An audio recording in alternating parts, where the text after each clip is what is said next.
So don't simply go out until we tell you it's all clear.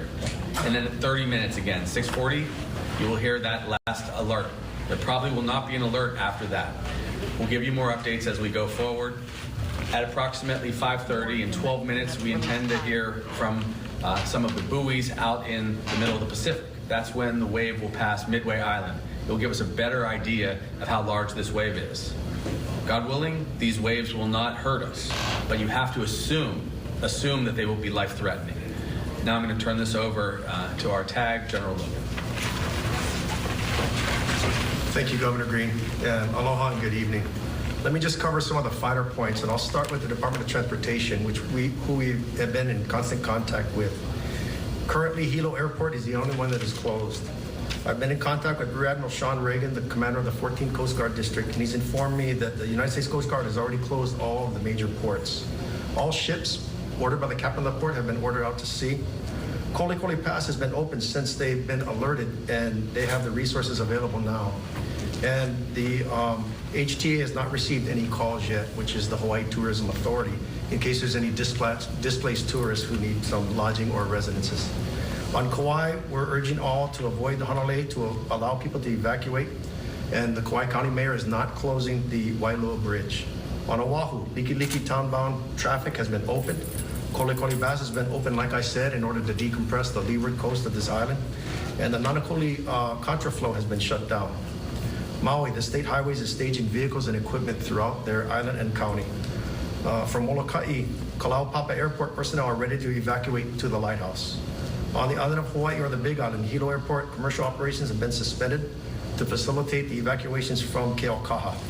And like I said, all islands, the Coast Guard captain of the port has ordered all vessels to follow their procedures to leave port. As you hear the sirens that Governor Green has already articulated when they'll be sounding, we urge you to either tune to your news media, your broadcasters, or go to the readyhawaii.gov website for further information. That's all I have right now, subject to any questions. Tell them we'll evacuate as far as air power, just in case. Yeah, yes, sir. Okay, I've been in contact with the Chief of the National Guard Bureau, who's a 4-star general. He also sits on the Joint Chiefs of Staff, and the rest of the National Guard is ready to respond and assist us if necessary. Currently, what we have is we have numerous helicopters that are here on the islands of Oahu, Hawaii, and Maui. So we have large cargo helicopters, and with the approval of Governor Green, I've activated 2 medevac aircraft for the island of Oahu, although they can respond to other counties. They carry with them a search and rescue capability with an infrared radar system that can see throughout the night and look for heat signatures, a hoist, and an onboard medic to provide any kind of medical support as they get transported to a point of care. We also have on the Air National Guard side large aircraft. So the KC-135 is a tanker, but it can be mobilized to move stuff between the islands or from the mainland. And we also have KC-C-17s. Those are the larger ones, and you saw those put into place on New Year's Day or shortly after New Year's Day for those burn victims that we transported to Arizona. We would need to contact Admiral Paparo at U.S. Indo-PACOM for the authority to operate those airframes. We also have 2 aircraft, two 860s in Hilo, and 1 more on Maui stationed at our armory at Punene.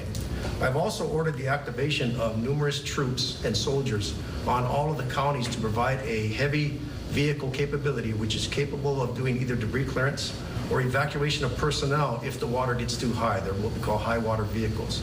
And we've also placed National Guard soldiers and airmen into all of the county EOCs for a near real-time response and to anticipate needs from the county mayors and also from the county EOC or emergency management administrators. So that's a purview of how we're postured right now. Mahalo. Mahalo, TAG and Governor. We'll do some media Q&A, and we'll just take 1 per media outlet who's present. Le'ui, I'd like to start with you. Can you, once again, this is for either Governor or for yourself, General Logan, underscore the contingency plans for those areas like Hana, around Kauai, those one road areas, those vulnerable areas that you mentioned earlier? So we constantly exercise with the counties, and the county has a very robust plan. Specific to Maui, they are, of course, a multi-island county, but working with Mayor Bisson and his team, they have a response capability.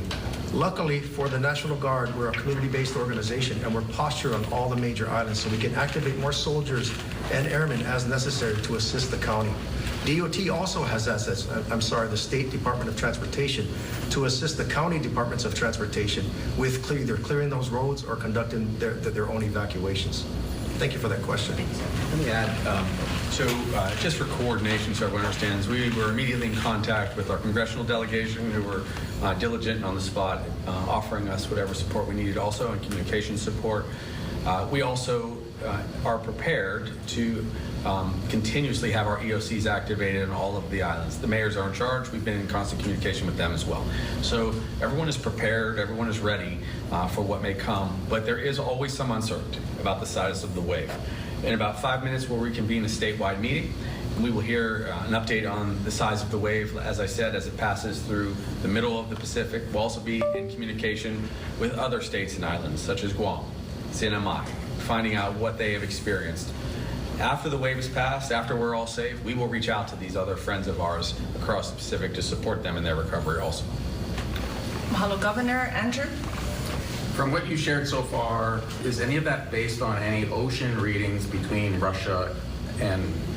Midway and Russia? Yes, there was immediately a response from all of the nearshore buoys. The question was answered almost immediately right after the earthquake. It was clear to us that there was going to be a wave. As we have shared, we don't know how large a wave usually until it passes Midway. And as you can see, it takes 5 to 6 hours to come across the Pacific in this case. That's why we're always postured to first check. We don't want to alarm people unnecessarily.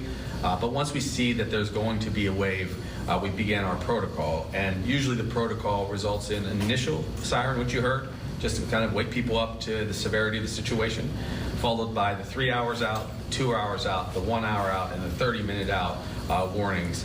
At that point, we expect everyone to be fully evacuated, either out of the inundation zones or vertically. People should not, and I will say it one more time, should not, as we have seen in the past, stay around the shoreline or risk their lives just to see what a tsunami looks like. It is not a regular wave. It will actually kill you if you get hit by a tsunami. So you have to be out of that area. Please do not put anyone in a situation where General Logan has to search and find you with a helicopter. It is not likely we will recover you if a tsunami takes you from the shore. If you're stuck in traffic right now or in the coming hour or so, trying to evacuate, at what point, should you consider, leaving? What advice do you have to people who are still trying to evacuate at this time and as it gets closer to the 7 o'clock? I believe everyone should have adequate time to get out of the evacuation zones. There were some accidents on the highway, as we were aware, coming in. We'll continue to update you, especially based on the size of the wave. Obviously, everyone has to be away from the shoreline. We've been in contact with our tourism authority, Jimmy Tokioka, who's our director of DBED. He's been talking to the hotels. I've been speaking to the hospitals. They are prepared. They've actually activated additional shifts in case there are mass casualties. We are praying that that will not be necessary. If the waves come and go and then we give the all clear, we will be back to fine. We'll be back to normal. We probably will have a lot of debris to clean up. That's where our team will execute kind of the cleanup. There could be some power failures if local poles go down. Be aware of that. There could be some loss of water pressure. That happens sometimes in these circumstances. But once we give the all clear, we will no longer worry about casualties when we'll just be cleaning up. I really think people should have plenty of time given where we are. Some of the traffic was already beginning to abate when we got here at about 4:55.